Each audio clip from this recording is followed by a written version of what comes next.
గత 2 రోజుల నుంచి మీడియా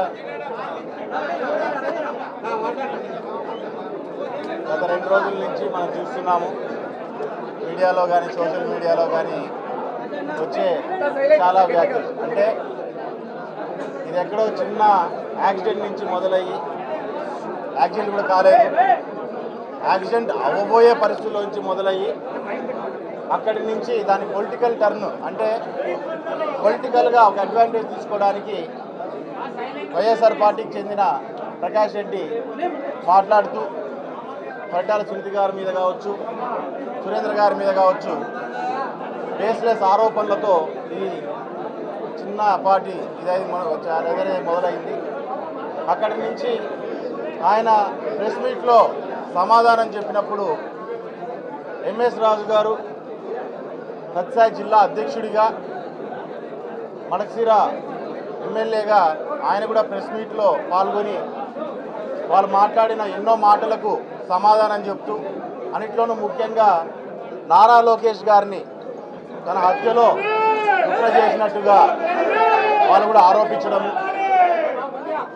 ఈరోజు ఆయన స్థాయి నారా లోకేష్ గారు అదే పనిగా అనంతపూర్కి వచ్చి ఆయన హత్యకి ఏదో కుట్ర చేశారు అని తనకు తాను ఎక్కువగా ఆలోచన చేసుకొని ఏవైతే కామెంట్లు చేశారో దాని మీద తీవ్రంగా ఆయనకు అర్థమయ్యేటట్టుగా సరైన పదజాలంతోనే రాజు గారు దాని మీద పూర్తి స్థాయిలో వివరణ ఇవ్వడం జరిగింది. వాళ్ళు చెప్పిన మాటల్ని తట్టుకోలేక రాజుని, ఎంఎస్ రాజు గారిని కించపరుస్తూ, ముఖ్యంగా వెనకబడిన కులాలను కించపరుస్తూ, కులవర్తుల్ని కించపరుస్తూ జారిన మాటలుకి ఎంఎస్ రాజు గారు సవాల్ వదలడం జరిగింది. అందులో ఏవైతే తను మాట్లాడున్నాడో దాని మీద ఏదైనా సరే స్పష్టంగా క్షమాపణ అయినా చెప్పు, సమాధానమైనా చెప్పు అని చెప్పని ఛాలెంజ్ వదలడం జరిగింది. అందులో భాగంగా గత 2 రోజుల నుంచి మనం చూస్తున్నాం, సమాధానాలు అయితే మనకేం వినపడలేదు. సమాధానాలు వినపడకపోగా మరింత కించపరుస్తూ మనిషిని ఇంకా ఎదేవా చేస్తూ తను మాట్లాడిన మాటలు రాష్ట్రంలో మన జిల్లాలో ఉన్న ఎస్సీ సోదరులందరూ గుండెల్లో కూడా ఒక మంటను రగిల్చింది. ఇటు సమాధానం చెప్తాడా, క్షమాపణ చెప్తాడా తేల్చుకోవాలి, అది వినాలి అని చెప్పి ప్రతి ఒక్క ఊరు నుంచి ఈ జిల్లాలో పక్క జిల్లాల నుంచి చాలామంది ఎస్సీ సోదరులందరూ కూడా ఈరోజు ఇక్కడికి రావడం జరిగింది. ఒక అహంభావంతో, పొగరుతో మాట్లాడిన తన మాటలు ఏ రకంగా రేపొద్దున మనకు సమాధానమా క్షమాపణ ఏం చెప్తాడు, ఆయన పొగరు వనచంచాలి అనే దాని మీద అందరూ రావడం జరిగింది.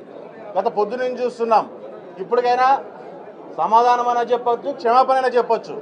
కానీ ఆయన పొద్దున చూస్తుంటే ఇంటి మీద బీర్ బాటిల్ వేసుకోవడము, ఇంటి దగ్గరికి రాళ్ళు తోలించుకోవడము, తన ఉత్తర ప్రగల్భాలు పలుకుతూ ఎక్కడో ఉంటూ కార్యకర్తలతో రాండి, ఇక్కడికి రండి, నేను ఇక్కడే ఉన్నాను, మనం తేల్చుకుందామని చెప్పి ఒక నాయకుడు, ఒక పొలిటీషియన్ మాట్లాడే మాటలా అవి అనేది విషయాన్ని కూడా మనం అంతా అర్థం చేసుకోవాల్సిన అవసరం ఉంది. ఈరోజు సమాధానం చెప్పలేని పరిస్థితి ఉంది కాబట్టే ఈరోజు దీన్ని ఏదో రకంగా ఒక గొడవ మూలకంగా మార్చుకొని దీని అడ్వాంటేజ్గా తన పార్టీలో తన నాయకుడికి నచ్చిన రాజకీయం ఏదైతే ఉందో, గొడవలు కావచ్చు, హత్యలు కావచ్చు, ప్రజల్ని ఇబ్బంది పెట్టడం కావచ్చు, ఒక బూర్జువా మనస్తత్వాన్ని కనపడేటట్టుగా ప్రజలందరికీ ఈరోజు తను తీసుకున్న స్టెప్స్ అనేవి కూడా మనకు కనపడుతున్నాయి. ఇంకా ఆలస్యం కాలేదు. ప్రకాష్ రెడ్డిని ఊరికి ఉత్తర వాళ్ళకి నీ కార్యకర్తల మధ్యలో బలిపశువులు చేసే బదులు క్షమాపణ చెప్పేస్తే అయిపోతుంది, ఇంకా టైం ఉంది, క్షమాపణ చెప్పాల్సిందిగా ప్రకాష్ రెడ్డిని కూడా కోరుతున్నా. నువ్వు నీతో గొడవ, నీ మాటలతో గొడవ, నీతో కూడా గొడవ కాదు ఎంఎస్ రాజు గారికి, నీ మాటలు, నీ పొగరుతో గొడవ, అంతేగాని నీ ఇంట్లో ఆడవాళ్ళతోనో లేకుంటే నీ కార్యకర్తలతోనో నీ నాయకులతోనో కాదు గొడవ.